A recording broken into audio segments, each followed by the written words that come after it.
local LLM I was telling you about that I'm running on my computer, but I want to show you the integration with the Visual Studio Code. So in the Visual Studio Code, you want to go to the extensions.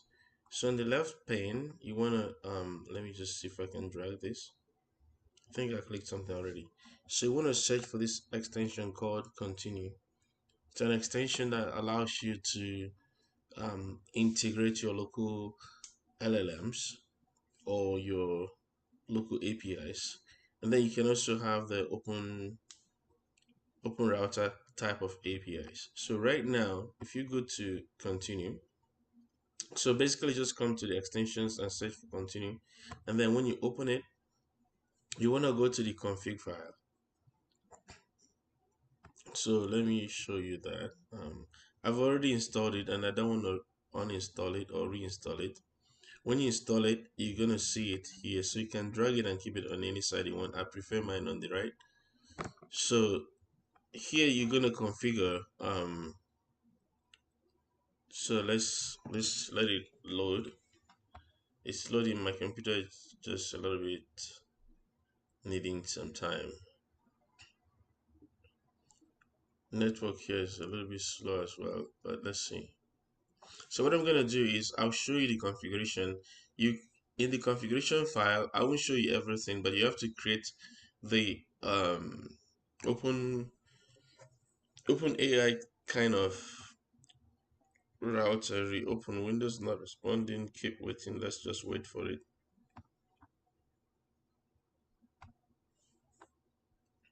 When you open it's a config file, it kind of YAML file named config.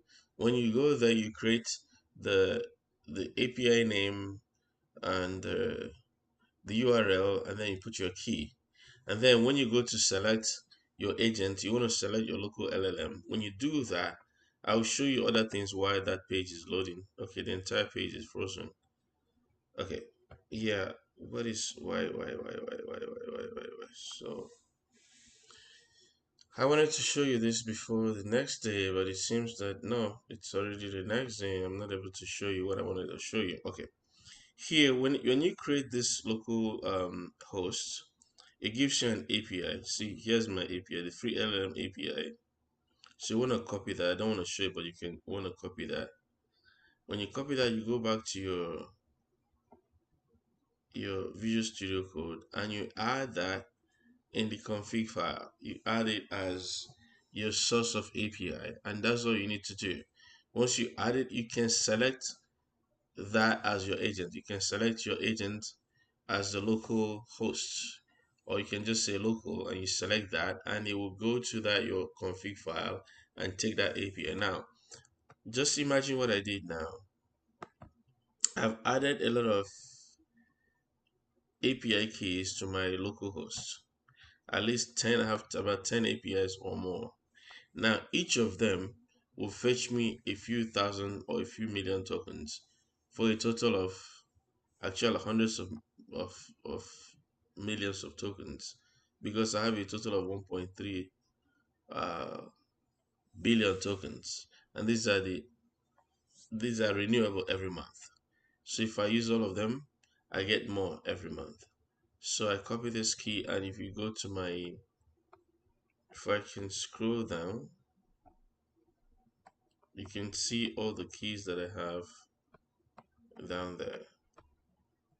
So I have Google, I have Grok, Cerebras, NVIDIA, Mistral, Open Router, and it goes on and on and on. I have all these running, and instead of adding them one by one to my uh, Visual Studio Code, I add that top level API, which is the API key to my localhost. And so when I go to my Visual Studio Code, I'm just going to tell it that I want to use the local one. I want to use my local host. And then that will invoke, or that we access that my local host, and then all the APIs under that local host are available for my use. And then I can start building and developing my code. Now this place is not working, so I'm gonna keep it shut. When I restart, I can show it another day. I may not, but the simple thing I want to show you is go to your Visual Studio Code, get the continue extension, then click on the on this gear sign, the setting sign, to configure it. It will take you to the YAML file, which is the configuration file. Then you want to add the API key. I want to see if you can open so I can show you that before I close. I want to show you where you add the API key, the structure. If I can show you the structure, then I think we've done a good job. I show you the structure and then we can close. So just give me a second. Let's just wait for it to load and we can see that structure. That will be a key to leave, but we're gonna time it. Let's time it in the next 2 minutes. That will be 12:05. If it doesn't load, we can just call it a day. But as you run your codes, you can go back to this and you see in the playground. If you look at the playground, you can whatever you can run with this playground can also be done with the Visual Studio Code. I prefer Visual Studio Code because this playground doesn't remember here.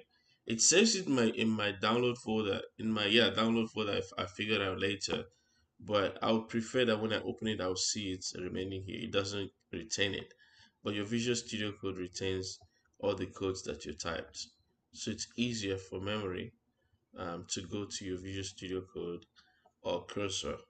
But for now, we have 1 more minute. Is that yeah? We have 1 more minute before we can sign out because this is not working. All right. Okay, we don't have to give you that whole minute. All right. Thanks for coming around, and please like, share, subscribe, comment, and okay, this is loading, but I'm gonna ignore it. Yeah, I'll see you in the next one. All right. Thank you for always coming back. And we're going to try to teach more, we're going to try to demonstrate more, but we're going to fix the network issues and the computer issues. And I think I know why the computer is also slow, because we've used a lot of the memory or a lot of the storage as well. We downloaded a lot of stuff. Running LLM on the system, we actually had the Olama running locally. We have also DeepSeek running locally. So they slow down the computer. So we have to clean it up and remove the things we don't need.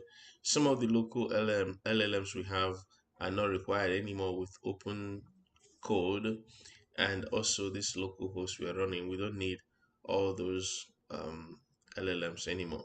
So until we see you next time, stay enthused. Bye bye.